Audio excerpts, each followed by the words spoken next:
Yo, what's up, man? So you were in Hollywood and you got your daughter, 15-year-old daughter, got catcalled by a YouTuber, dude. By the way, I love how you throw it by a YouTuber, like as if it's not bad enough that your 15-year-old daughter, no, I know, yeah. and all of a sudden, but then you find out it's a fucking toxic YouTuber that's just, you know. How did you not like just?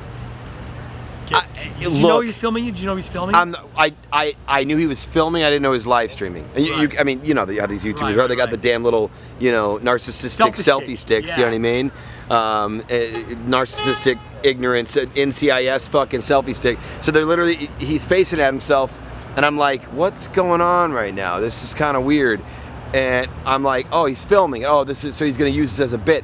I'm not. Look, I'm aware of what's going on in the world, but maybe I'm at a generation too old where like I'm not really thinking about whether or not someone's live streaming something these days. I see a lot of guys like you. I know you're not live streaming, so like it's not really on my radar that I have to go like, oh my God, are we being beamed live to the world right now? I mean, this is a new era, dude. Right. So I didn't know it was being live streamed, but I knew it was being filmed. And I'm not gonna lie to you, like, is that one of the reasons I didn't hit him? Yeah, it's kind of hard to face a jury and go, he swung first. No, we saw the video, you know what I mean? Right. But I don't want people out there going, oh, so if it wasn't filming, then you're just as bad as him, you would have hit him. No, my daughter was there, I wouldn't have hit him. I wouldn't have done it in front of him. And if he touched her, oh, forget about it. Or if he swung first, defense, absolutely.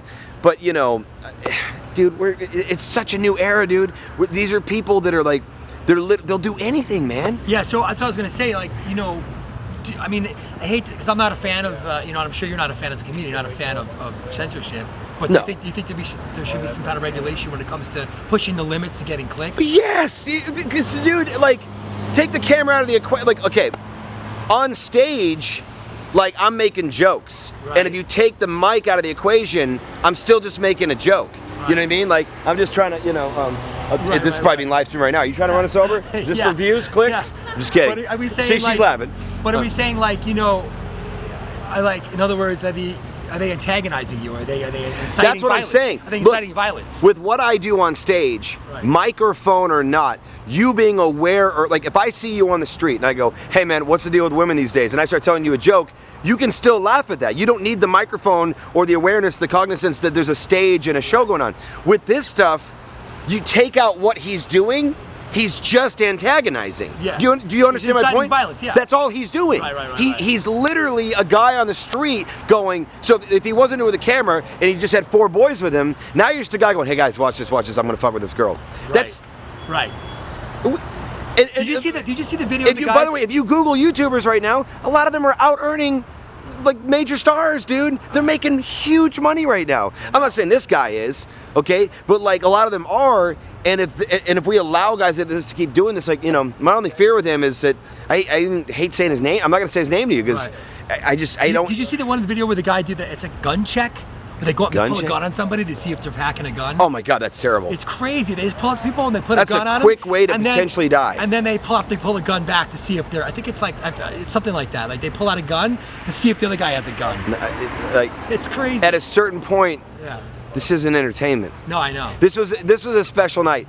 Me and my daughter went to an art show to a buddy of ours named Tommy Hollenstein, who's in a wheelchair, and so like he does this awesome art through his electric wheelchair. Like he puts paint on his wheels and he like runs over. He did like a live installation. So we were just at that in Hollywood. Like it's a special night where we're supporting a friend of ours who's, but the whole night was about like, Kylie, let's go celebrate this guy that's making the best of his situation, right? So it's a positive, beautiful father-daughter date. We're having a great time, and we live up in the valley, and so we're not in Hollywood much. And this art show was in Hollywood. My daughter, when we're out, she goes, I don't want to go home. She goes, take me to eat. She goes, we used to live around here. Like, let's go to one of our old haunts. So now we're on a father-daughter date. We're walking to an old burger joint we used to go to when she was a little girl. We're telling stories about, remember when I was 5 and I did this? And then you almost have to put somebody in a wheelchair. Yes, like seriously. Full circle, man. Seriously. Well, you know what, man? I'm sorry that happened to you, but maybe this will bring awareness to like the atrocities going on with YouTube stuff. The last thing I want to say is I also, even though I don't like this guy, you know, from the smell of him,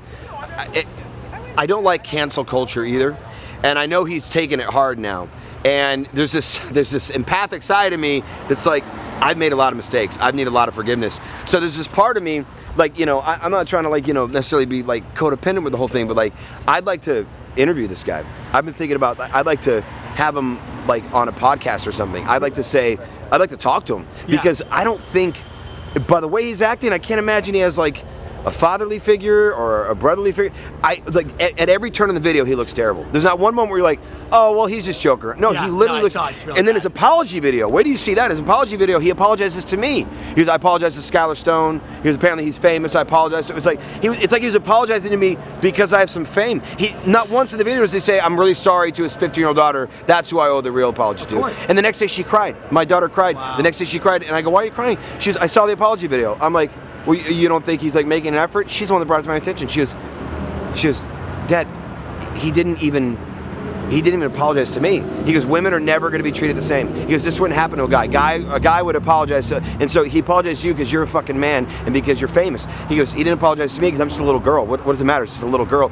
And I don't want to see my daughter cry. So I'd like to have this guy. I'm actually starting a podcast called Skyler of Service, and it's basically like a comedy and a mental health podcast. I was already starting this. I wasn't going to debut until August, but I'm thinking about moving the date up, and I think I want my first guest to be him because I want to sit him down and just kind of set him straight.